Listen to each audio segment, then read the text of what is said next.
అందరికీ నమస్కారం. మన తెలుగు ఛానల్కి స్వాగతం. ఇప్పుడు మనం రూపక సమాసం గురించి నేర్చుకుందాం.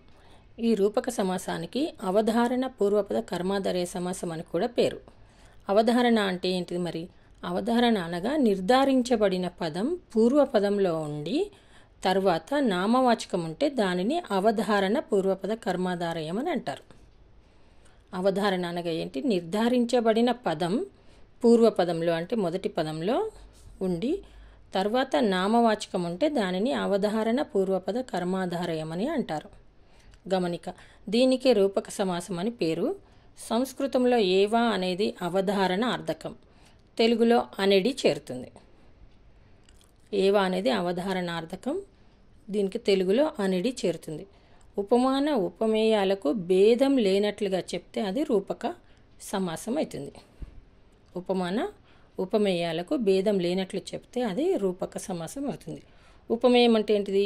ఏ వస్తువునైతే పోలుస్తున్నామో అది ఉపమేయం.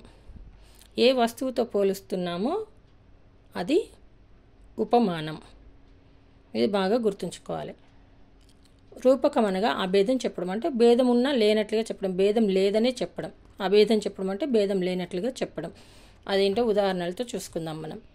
కోపాగ్ని, కోపం అనేది అగ్ని. కోపం ఎలా ఉంది? అగ్నిలాగా ఉంది. చూడండి, కోపం అనేది అగ్ని. అభేదం చెప్తుంది, కోపం అగ్నిలాగా ఉంది అంటే కోపానికి అగ్నికి అభేదం చెప్పాడు. అగ్నిలాగా మండుతుంది కోపం అని భేదం లేకుండా చెప్పడం జరిగింది. సంసార సాగరం, సంసారాన్ని సాగరంతో పోల్చడం జరిగింది. ఈ సంసారం అనేది ఉపమేయం, సాగరం అనేది ఉపమానం. అంటే మనం ఉపమేయం అంటే ఏం చెప్పుకున్నాం? ఏ వస్తువును పోలుస్తున్నామో అది ఉపమేయం. ఉపమేయం ఏంటిది? ఇక్కడ సంసారం. దేంతో పోలుస్తున్నాం? సాగరంతో. ఉపమానం ఏంటిది? సాగరం. అంటే సాగరంతో పోలుస్తున్నాం. సంసారం అనేది సాగరం. ఇక్కడ అనేది వస్తుందని చెప్పుకున్నాం కదా. సంసారం అనేది సాగరం అంటే సంసారాన్ని మనం సాగరంతో పోలుస్తున్నాం. గానామృతం, గానం అనేది అమృతం. గానం ఎలా ఉంది? అమృతంలాగా తీయగా ఉంది. అందుకోసమని గానాన్ని అమృతంతో పోలుస్తున్నాం. జయశ్రీ, జయ అనేది శ్రీ, జయం అనేది శ్రీ. జయం అంటే ఏంటిది? విజయం. శ్రీ అంటే లక్ష్మి. విజయం అనేది లక్ష్మి అని అర్థం. దయాభరణం, దయ అనేది ఆభరణం. దయ ఆభరణంగా కలవాడు. దయ అనేది ఆభరణం, దయనే ఆభరణంగా ఉన్నవాడు అని అర్థం. దయ అనేది ఆభరణం ధరించినవాడు. కృపారసం, కృప అనేది రసం. కృప అంటే దయ కదా. దయ అనేది రసాన్ని కలిగి ఉంటే కృపారసం అని అంటారు. కృప అనేది రసం అట. అంటే అభేదం చెప్పడం జరిగింది దయతో రసానికి. కృపారసం. కీర్తి కన్యక, కీర్తి అనేది కన్యక. కీర్తి ఉపమేయం, కన్యక ఉపమానం. చూడండి, కీర్తిని కన్యకతో పోలుస్తున్నాం. కీర్తి అనేది కన్యక.